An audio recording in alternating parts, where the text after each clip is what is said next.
ఓవైపు supreme court bulldozer రావద్దు, సామాన్యుని ఇల్లు కూల్చొద్దని చెప్పేసి తీర్పులు ఇస్తూ ఉంది.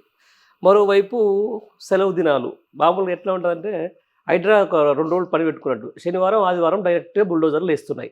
మామూలు వీక్ డేస్‌లో అట్లా ఉంటున్నాయి. ఈరోజు పేదోని మీద హైడ్రా దెబ్బ అక్కడ కుక్కట్పల్లె కావచ్చు, లేకపోతే వేరియస్ ప్రాంతాలలో కావచ్చు. ఈరోజు ఏదైతే నాలల మీద కట్టే ఇండ్లు టార్గెట్ ఒక 15 నిమిషాల నేలమట్టం చేస్తున్నప్పుడు, మరి ఇదే చెరువులను ఆనుకొని ఎఫ్టీఎల్‌లో బఫర్‌లో ఉన్నటువంటి ఫామ్ హౌస్‌లకు పెద్ద పెద్ద విలాసవంతమైన ఇండ్లకు వారమో, సంవత్సరమో, నెలనో ఎంతో అంత వెసులుబాటు ఇస్తున్న ఇదే హైడ్రా పేదోని ఇండ్లకి మాత్రం కరెక్ట్ ఒక 10 నిమిషాలు కూడా టైం ఇవ్వట్లేదు. దీన్ని ఎట్లా చూస్తారు? భవిష్యత్తులో ఈ హైడ్రా వల్ల అంటే హైదరాబాద్ బ్రాండ్‌కి ఏమన్నా ఇబ్బంది అయ్యే పరిస్థితి వస్తదంటారా? రేవంత్ రెడ్డి గారు అధికారంలో లేకముందు హ్మ్. ప్రతిపక్షమైన కాంగ్రెస్లో ఉన్నప్పుడు హ్మ్. పిసిసి అధ్యక్షుడిగా తాను గురుతరమైన బాధ్యతలో ఉన్నప్పుడే హ్మ్. వేమూరి రాధాకృష్ణ గారి ఇంటర్వ్యూలో ఏబిఎన్ ఆంధ్రజ్యోతి ఛానల్లో ఒక క్లిప్పింగ్ ఉంటుంది. అది చూస్తే అందరికీ అర్థమవుతుంది. తప్పో ఒప్పో కొనుక్కున్నాడా అవు. అని అన్నీ తెలుసుకొని కొనుక్కుంటాడే. చదువు లేనోడు, నాలెడ్జ్ లేనోడు ఏదో కొనుక్కున్నాడు. 100 గజాలు, 200 గజాలు, 300 గజాలు ఇల్లు కట్టుకున్నాడు. అవును. వానికి ఏం చెప్పవా? నేను అమాంతం వచ్చి కూలగొడతావా? హ్మ్. వాడు ఏడికి పోవాలి? ఆడుండాలి? వచ్చి నీ ఇంట్లో ఉంటాడా? వానికి మనకి షెల్టర్ చూపెట్టవా? వానికి నష్టపరిహారం కట్టియొద్దా? అవును. వానికి కోర్టుకు పోయే అవకాశం కల్పియవా? అవును. వాడు చేసిన తప్పు ఒప్పు అడగవా?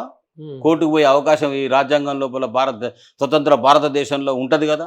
అవును. అట్టేట మీరు చేస్తారు దౌర్జన్య నిరంకుశత్వం అని ఇదే రేవంత్ రెడ్డి గారు మాట్లాడారు కదండి. అవును. అవును.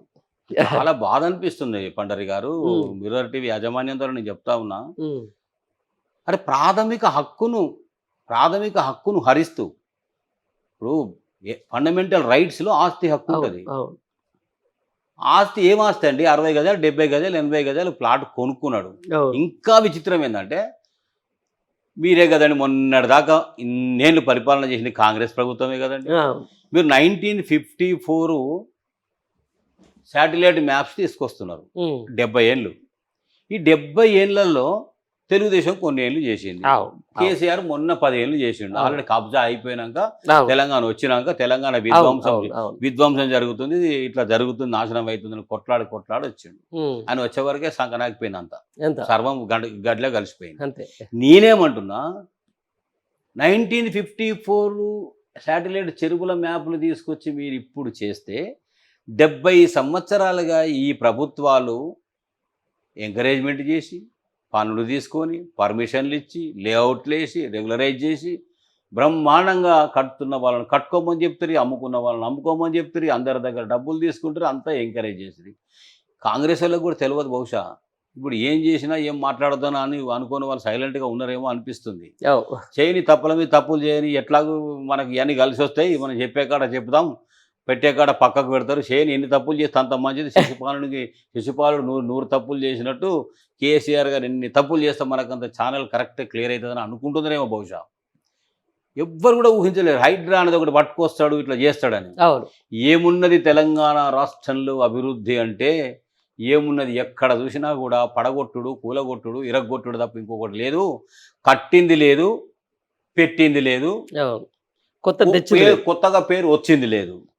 ఉన్న పేరు మంచి టాప్ పొజిషన్లో దేశంలో తెలంగాణ రాష్ట్రం కాదు యూనివర్సల్లో వరల్డ్ వైడ్గా తెలంగాణ అంటే తెలువని వాళ్ళు కూడా తెలంగాణ అగ్ర రాష్ట్రంగా ఎదిగింది, కనబడ్డది. నేనైతే గర్వపడుతూ చెప్తున్నా, అది గత 10 సంవత్సరాల్లో జరిగిందని నేను నమ్ముతా ఉన్నా. ఓకే. ఇప్పుడు హైదరాబాద్కు ఉన్న బ్రాండ్ ఇమేజ్ దెబ్బతింటా ఉంది. ఒక పక్కనేమో మీరు 7 లక్షల కోట్లు అప్పు చేసిరు, ఉన్నదంతా ఖజానా ఖాళీ అయిపోయింది. నేను ఏమో ఉందనుకొని ఇక్కడికి వచ్చినా, ఈడికి వస్తే లంకె బిందెలు కావు కదా, మట్టి కుండలే ఉన్నాయి ఈడ అని రాష్ట్ర ముఖ్యమంత్రి గారు అన్నారు. మరి లంకె బిందెలే ఉన్నాయి సెక్రటేరియట్ కట్టేటప్పుడు అది ఊలగొడతా ఉంటే అక్కడ పెద్ద సొరంగం ఉంది. ఆ సొరంగం బిర్లా మందిర్ అవతలికి వెళ్ళి ఉన్నది, అది నవాబుకి ఎక్కడికో వెళ్తుంది. అందులో మొత్తం లంకె బిందెలే ఉన్నాయి, మొత్తం కోట్ల కొద్ది డబ్బు ఉన్నది. దాని కొరకే కేసీఆర్ సెక్రటరీ కూలగొడతా ఉన్నాడని ఒక అపఖ్యాతి ప్రచారము, దుష్ప్రచారం చేసినటువంటి పరిస్థితి కదా. మరి ముఖ్యమంత్రి గారు అయినాక ఆ సొరంగం ఆడనే ఉన్నది, ఆ సెక్రటరియట్ ఆడనే ఉంది. మరి ఆ లంకె బిందెలు మరి మీకెందుకు దొరకలే? మరి వెతికిండేమో దొరకలేదేమో, అందుకే డిసప్పాయింట్ అవుతూ ఇక్కడ ఏదో ఉందనుకున్నా కానీ ఏమీ లేదు, నేను ఇది ఖజానా ఖాళీ అయినటువంటి రాష్ట్రంలో నేను పాలకునిగా వచ్చినా అని తను చెయ్యలేని పనులను, తను ఫెయిల్ అయినటువంటి పనులను గత ప్రభుత్వం మీద సునాయాసంగా నెట్టేస్తూ తప్పు నాది కాదు, తప్పు పక్కోడిది, నేనేదో ఇక్కడికి వచ్చింది ఎంత చక్కగా ఉంటే నేను అందరికీ అన్నీ చేద్దాం అనుకున్న, రైతులకు, యువకులకు, నిరుద్యోగులకు అంతా చేద్దాం అనుకున్న, ఇక్కడికి మద్దతు ధర కావచ్చు, రైతు బీమా కావచ్చు, రుణమాఫీ కావచ్చు, ఇంకోటి కావచ్చు, ఏదైనా కావచ్చు, అసలు ఇక్కడనే డబ్బులు లేవు కదా, ఇది లేనందువల్ల నేను ఏం చేయలేకపోతున్నా అనే కాడికి ఇండైరెక్ట్గా చెప్పుకుంటూ వస్తున్న ప్రయత్నం మాత్రం కొనసాగుతూ ఉంది. అంతే. ఈ సిచ్యువేషన్ అంతా ఇట్లా జరుగుతూ ఉంటే రైతులు, యువకులు, నిరుద్యోగులు, తెలంగాణ ప్రజానీకం అంతా ప్రశ్న బలపడుతూ సమాధానం ఏం చెప్పాలనో అర్థం కాని స్థితిలో ఒక డైవర్షన్ పాలిటిక్స్లో జనాల యొక్క మైండ్ మార్చడానికి, మూడు మార్చడానికి హైడ్రా అనేటువంటి దాన్ని పట్టుకొచ్చి హైదరాబాద్లో ఉన్న అసెట్స్, ప్రాపర్టీస్ ప్రొటెక్షన్ అట. మంచిదే, సంతోషమే. కానీ తెలంగాణ రాష్ట్ర ప్రభుత్వంలో కూడా మిషన్ కాకతీయ పెట్టిరు కదండి. దాని ఉద్దేశం ఏంది? పూడిపోయిన చెరువులను పూడికదీయాలి, చెరువుల్లో ఎంత నిలువగా సామర్థ్యం ఉందో దాన్ని పెంచుకోవాలనేటువంటి దాంతో మిషన్ కాకతీయ తీసుకొస్తే మీరు ఏమన్నారండి ఆ రోజు? చాలామంది ఏమన్నారండి, ఇది కమిషన్ కోసమే చేస్తున్నారు, మిషన్ కాకతీయ కాదు, ఇది కమిషన్ కాకతీయ అని మాట్లాడాను. ఇంటింటికి నీళ్ళు అందియాలని భగీరథం తీసుకొస్తే ఇది కూడా ఒక పెద్ద కమిషన్ స్కీమ్ కింద చూసిండ్రు కదా. మరి ఇవాళ కట్టుకున్న ఇళ్ళను, పెట్టుకున్న పొయ్యిని, ఉన్నటువంటి దాన్ని అమాంతంగా వచ్చి వాడు కనీసం ఇది నీది ఏంది ఇల్లు, నీకు ఎవడమ్మిండు, ఎక్కడ కొనుక్కున్నావు, ఈ పట్టా నీకు ఎవడిచ్చిండు అని నువ్వు అడిగితే వాడు ఏదో చెప్పుతాడు, చూపిస్తాడు. పాపం ఏ ప్రజలను మీరు అడగకుండా, చెప్పకుండా, కోర్టుకు పోయే అవకాశం లేకుండా, కోర్టుకు పోతే స్టే ఇస్తుందని మీకు తెలిసి ఉండి శనివారం వచ్చి ఇరుసుకపడుతుంది, ఆదివారం వచ్చి ఇరుసుకపడుతుంది, కాళ్ళు మొక్కి, ఏళ్ళు మొక్కి, ఇంత బాధ అండి. ఒక గుడ్డి పిల్లలు, అంధ కుటుంబాలు 75-76 కుటుంబాలు మహబూబ్ నగర్లో 60-70 గజాల ఇల్లు గులగొడితే ముసురు, వర్షం, వాళ్ళు ఎక్కడ ఉండాలని అర్థం కాదు, ఏడు తల రాసుకోవాలని అర్థం కాదు, నేను వెళ్ళేదాన్ని పక్షుల్లాగా విలవిల్లాడిండ్రండి. అంత ఘోరము. చిన్న పిల్లలు మొన్న ఇక్కడ జరిగినటువంటి, హైదరాబాద్లో జరిగినటువంటి కూల్చివేతల్లో నా బుక్స్ తెచ్చుకుంటా, నా కాపీలు తెచ్చుకుంటా, నాకు అవకాశం ఇయ్యరు అని అంటే పిల్లలను కూడా పోనీయలేదు కదా. ఆ పిల్లలు కూడా ఓపెన్గా బహిరంగంగా బయటకు వచ్చి మాట్లాడిండ్రు కదా, ఏడ్చిండ్రు కదా. మొన్న ఎవడో ఇల్లు కట్టిండు, షెడ్ వేసిండు, అది ఏ స్థలమో తెలియదానికి, అతను కిరాయి తీసుకుంటూ ఒక గోదాం పెట్టిండు, గోదాంలో ₹1,00,00,000 సరుకు పెట్టిండు, ఆ సరుకు అంతా నూడిపోయింది. నువ్వు కిరాయికి ఇస్తున్నా, అది ఏందో తెలియదు ఆయనకు, FTL ఏదో తెలియదు. దీన్ని స్టాక్ పెట్టుకున్న పోయి ఆయన ఇల్లు కూల్చే హక్కు నీకుంటే ఉండొచ్చు కాక, నా స్టాకును మొత్తం నాశనం చేసే హక్కు నీకే ఓడిచ్చిండు. నిన్న స్టాక్ తీసుకుంటే అవకాశం ఏంటి? 2 గంటల సమయం అంటే ఇవ్వలేదు. కోట్ల రూపాయల సరుకు, స్టాకు వ్యాపారస్తులు నష్టపోయింది. ముఖ్యంగా నార్త్ ఇండియన్ శానిటరీ, హార్డ్వేరు, ఇలాంటి బిజినెస్, హోల్సేల్ బిజినెస్ చేసే వాళ్ళ అనేక కోట్ల రూపాయల కొద్ది డబ్బులు పోయినాయి. నేను ఏమంటున్నా, రేవంత్ రెడ్డి గారు, మీరు చేసేది చెరువులను కాపాడుతున్నా మంచిదే, చెరువులను కాపాడద్దు, నాశనం కావాలని ఎవడు కోరుకోడు. పర్యావరణవేత్తలుగా, బాధ్యత గల వేత్తలుగా, విద్యావంతులుగా ఎవరమైనా కూడా చెరువులు సంరక్షించబడాలని కోరుకుంటాం. 1979లో నేను హైదరాబాద్కు వచ్చినప్పుడు హైదరాబాద్ చుట్టూ అన్ని ద్రాక్ష తోటలు. 1979 ఎండాకాలం మేలో మంచు కురిసిందండి, నేను చూసాది. ఒక సిమ్లా లాగా మంచు కురిసినటువంటి పరిస్థితి. మరి ఎందుకు అయిపోయిందంటే కాంక్రీట్ జంగిల్ అయిపోయింది. ఎందుకు అయిపోయిందంటే అన్ని ప్రభుత్వాలు దానికి కారణము. అభివృద్ధి పేరిట విచ్ఛిన్నం చేయడం తప్ప ఇంకొకటి లేదు కదా. నేను ఈ ప్రభుత్వానికి మరీ ముఖ్యంగా రిక్వెస్ట్ చేస్తా ఉన్నా, మీరు ఇట్లా కూల్చుకుంటా పడగొట్టుకుంటా పోతే నానక్రామ్గూడ, ఖాజాగూడ, మణికొండ, గోపన్నపల్లి అటువైపు వెళితే సాఫ్ట్వేర్ పేరెన్నికగా టాప్ మోస్ట్ సాఫ్ట్వేర్ కంపెనీలు అన్నీ చెరువు చుట్టే ఉన్నాయి. అన్ని ఊలగొడతారా, పడగొడతారా? మరి సెక్రటరీ ఏడుందండి? FTL అనే ఉంది. నక్లెస్ రోడ్ వేసిన వాళ్ళు ఎవరండి? విజయభాస్కర్ రెడ్డి సీఎం కాదా? ఇలా బుద్ధవన్ ప్రధాన కార్యాలయమే నాల మీద ఉంది. ఇలా బుద్ధుని తీసుకెళ్ళి నడి హుస్సేన్ సాగర్లో పెట్టింది ఎవరండి? ఎన్టీ రామారావు కాదా? అంటే చేయాల్సిన కాడికి చేసి జరగాల్సిన దాన్ని ఇంకా ఎక్కువ స్ప్రెడ్ కాకుండా సంరక్షించే దాంట్లో ఏ పాలకులైనా కూడా ఇంకా అది ముందుకెళ్లకుండా భయపెట్టో, బెదిరించో, నష్టపోతామని చెప్పో, వాళ్ళకి అవకాశాలు ఇచ్చో, హెచ్చరించో చేస్తే కొంత బ్రాండ్ ఇమేజ్ కాపాడబడేది, ప్రజలు నష్టపోకుండా ఉండేవాళ్ళు. ఇప్పటికైనా దానికి బలంగా చేస్తాం, గట్టిగా చేస్తాం, బలంగా చేసి గట్టిగా చేసి మా ప్రణాళిక ఎవ్వరికి తలవంచం. ఏం చేస్తారు తలవంచకుండా? కూలగొట్టడం పడగొట్టుడే కదా. అవును అవును కూలగొట్టడం పడగొట్టడానికి భీమసేనుడు రానక్కర్లే, అవును. ఓ పెద్ద పెద్ద మంది మార్బలం రానక్కర్లే. ఒక చెరగొట్టడం ఒక దుర్మార్గుడు చాలు కదా. కట్టడానికి పట్టేంత టైం, కొనగొట్టడానికి ఎంత? ఒక సంవత్సరాల కొద్ది కడితే ఒక అపార్ట్మెంట్ తయారైంది. అవును ఒక ఎన్ని అంతస్తుల అపార్ట్మెంట్ అండి. అవును.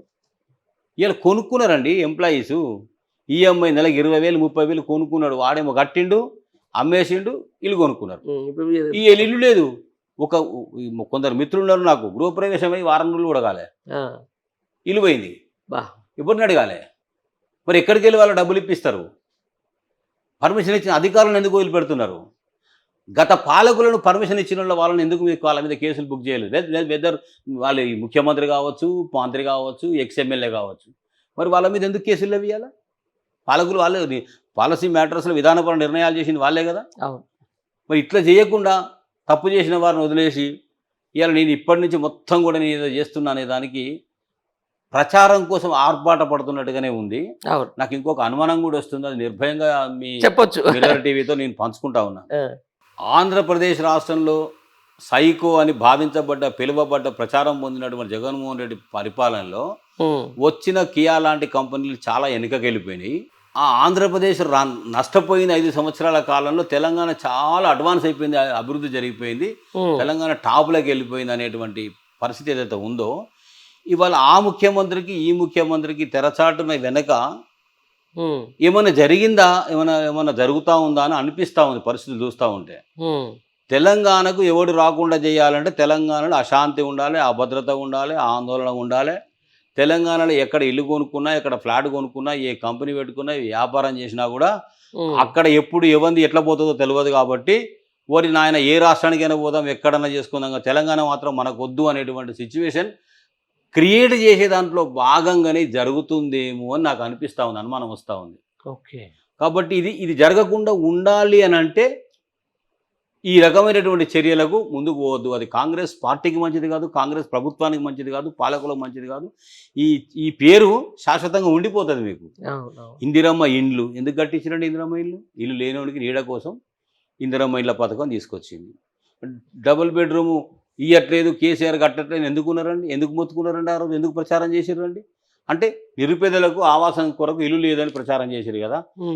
ఎవ్వరు ఇవ్వకుండా, ఎక్కడి నుంచి లబ్ధి పొందకుండా వాళ్ళ కష్టార్జితంతో కట్టుకునే ఇల్లు కదండి. ఆ ఇల్లు నేలపాలు చేయడం వల్ల ఇలా ఇందిరమ్మ గృహ నిర్మాణ పథకం అబాసుపాలు, డబుల్ బెడ్రూమ్ ఏ ఉద్దేశంతో వచ్చిందో అది అబాసుపాలు. ఏ ప్రభుత్వం వచ్చినా కూడా కూడు గూడు నీడ. అవును, ఇది ఫండమెంటల్స్. ఫండమెంటల్ కూడు గూడు నీడ, రోటీ కపడా और మకానే లేకుండా చేస్తున్నారు కదా.